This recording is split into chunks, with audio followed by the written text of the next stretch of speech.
Hey everyone, in this video we're going to take a look at chapter 13 from the Road to Latin textbook. So the first story is called In Horto Corneli.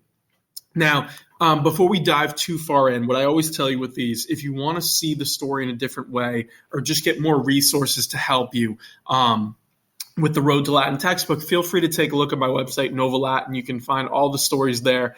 If you just want to see this story digitally, it's there for you. Just copy, the original. If you want to see my version of it, where I've added my notes and different, things like translations or cases, highlighted buttons, things like that, that's there for you too. So it's just there in case you're trying to learn from this textbook and you want to see the story in a slightly different way, feel free to check it out. But before we dive into the story, the first thing you got to do is make sure that you have the vocab under control. So there's a new chapter, new vocab, make sure you're learning it, practicing, use whatever you have, Quizlet, Gimkit, whatever, kind of helps you the best. But it's really hard to translate if you don't know what the words mean. So you got to start there. Then once you feel like you have a good handle on the words, you want to start looking at the grammar. So we'll talk about it in a little bit, but every chapter, give or take, has some variant of a new bit of grammar. So you want to make sure that you practice it, you read through the notes. Again, this is where my website might help you. I've put all my notes up there and a bunch of videos and visuals to help you with it. But make sure you feel really confident in the grammar. And once you have those two things under control, you'll be in a really good place to translate the story.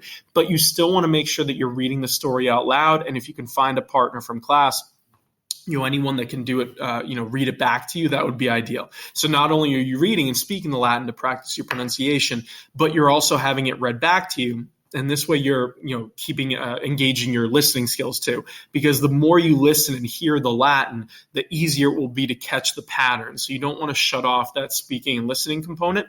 It is really useful and really helpful. And you never know, maybe you're more of an auditory learner and hearing it just helps you understand it better. So make sure you're doing all those. But once you're in that place, you'll be ready to translate.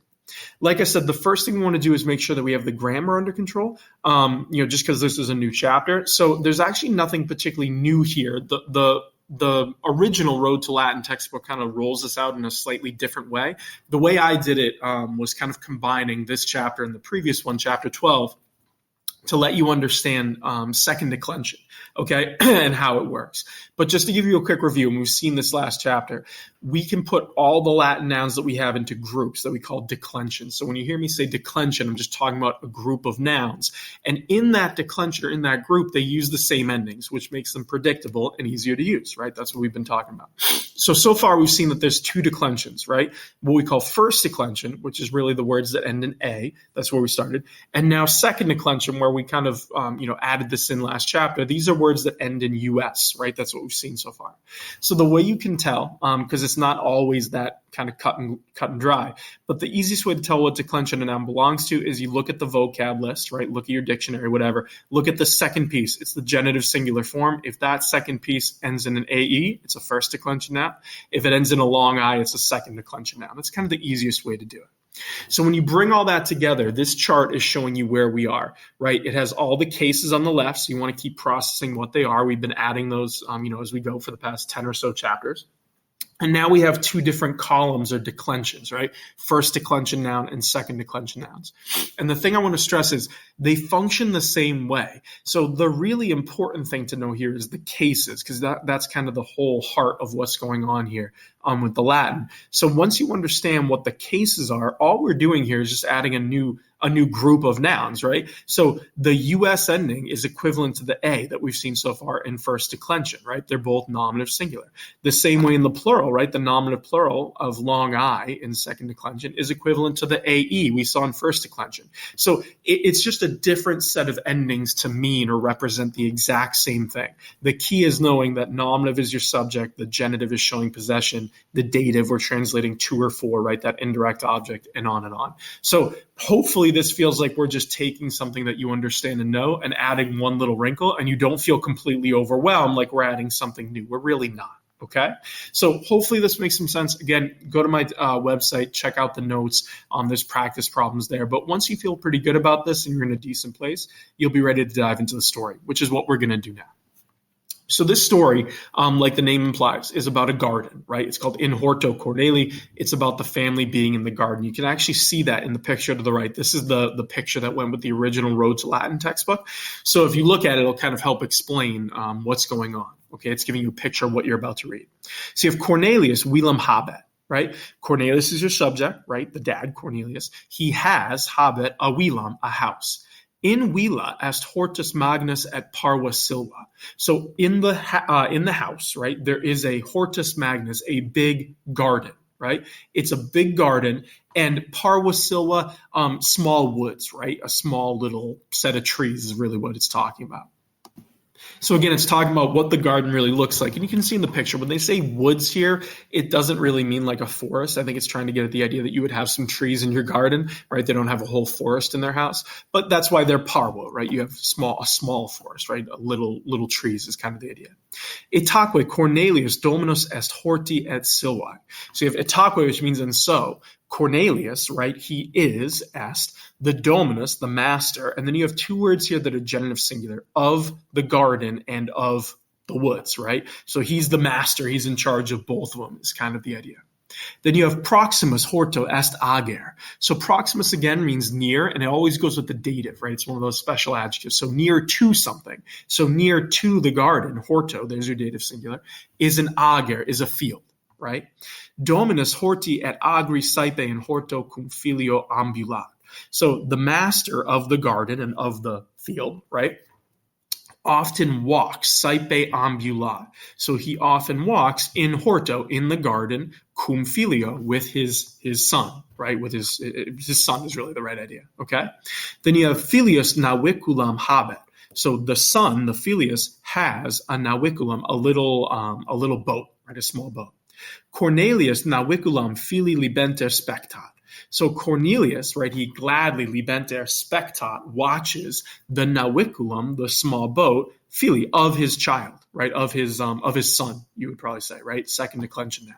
So it's talking about what's going on and what happens in the garden. You have some trees, you have the small garden in the house, nearby you have the fields, and it's talking about how Cornelius likes to walk in the garden with his son, and his son is kind of carrying this little boat, this navicula, right?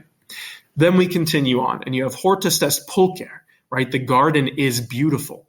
Circum hortum est murus altus. So around the garden, circum hortum, there is a murus altus, a high wall, and you can see that in the picture, right? They have the garden kind of blocked off here. Proxima muro est statua pulchra Dei Mercury. Right? So you have near to the wall, again, near the wall, proxima takes the dative, right? Muro here is your dative singular. So near to the wall, there is a statua pulchra, a beautiful statue. And it's a beautiful statue of the god Mercury, right? Dei Mercury. So they have this statue of Mercury in the garden. In Horto Corneli est magnus numerus statuarum deorum et dearum.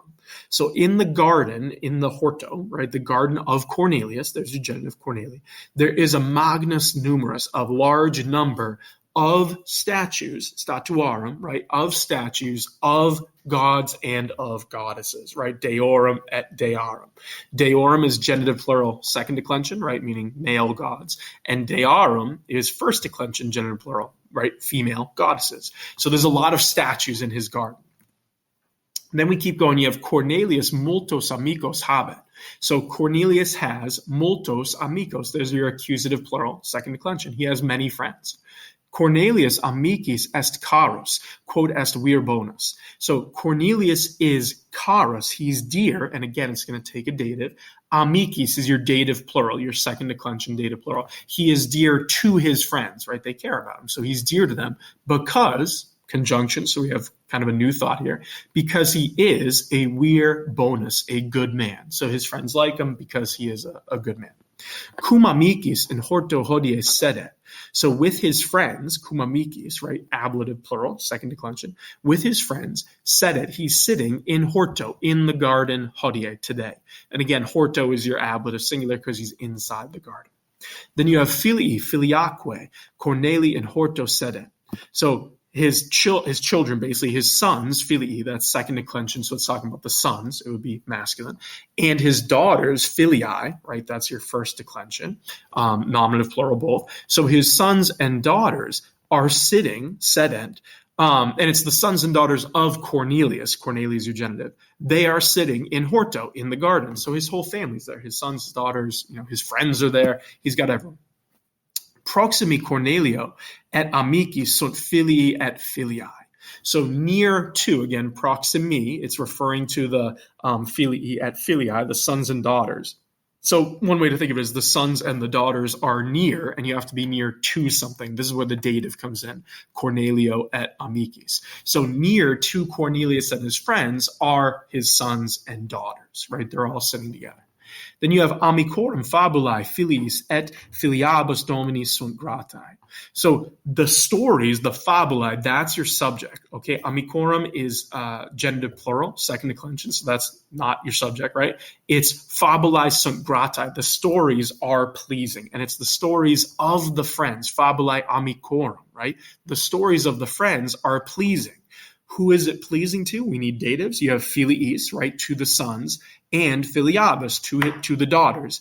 Domini is genitive, so it's the stories are pleasing, right? The stories of the friends are pleasing to the sons and daughters of the master, meaning of Cornelius. And again, it's just trying to show you here that domini is genitive singular. And if you were confused, right, domini, that long I ending could technically be nominative plural. Just think about it. You're not saying the masters are pleasing, right? There's only one. And that wouldn't work anyway because gratae, it wouldn't be describing domini. The genders are wrong, right? The endings aren't matching up. So it's talking about the stories being pleasing, right? So that makes domini the genitive singular. Then we finish with this paragraph. You have extramurum sunt magni agri Corneli, right? So beyond the walls, extramurum, right? Beyond the wall, rather, there are magni agri, great or large fields, Corneli, of Cornelius. So on the other side of this wall, he's got all his farmland, right? His fields. In agris servi quotidie laborant. So in the fields, agris is ablative plural, right? In the fields. The slaves, the servi, and again, this is nominative plural, right? You can tell because the context of the sentence, right? You have laborant, they are working. If you made servi genitive, you'd be saying in the fields of the slave. It just wouldn't really add up. The slaves is your subject, right? So the slaves every day, quotidie, are working, laborant, in agris, in the fields. So the slaves do this every day. Then you have vespere servi defessi ex agris ad vilam properant. So at night, vespere, it's technically ablative too, but we'll get there. We haven't quite learned that yet. But at nighttime, in the evening, you might say, the servi defessi, the tired slaves, properant, they hasten, ex agris, out of the fields, right, ablative plural, ad vilam, to the house. Vilam here is accusative. And again, servi defessi is a second declension noun. It's nominative plural. It's the only way it makes sense.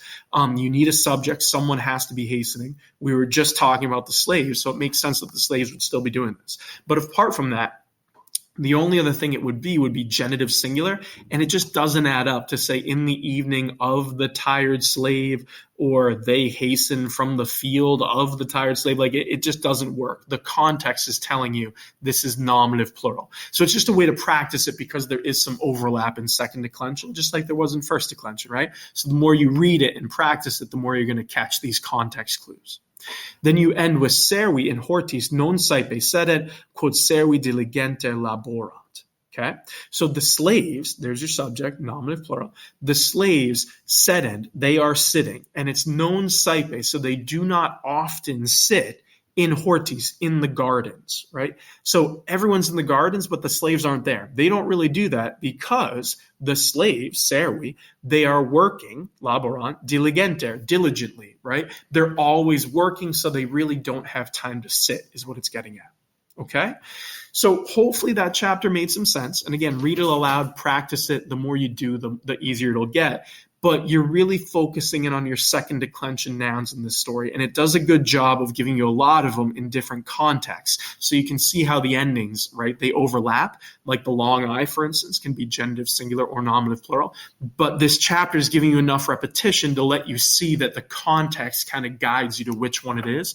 And it'll help you understand how to translate it.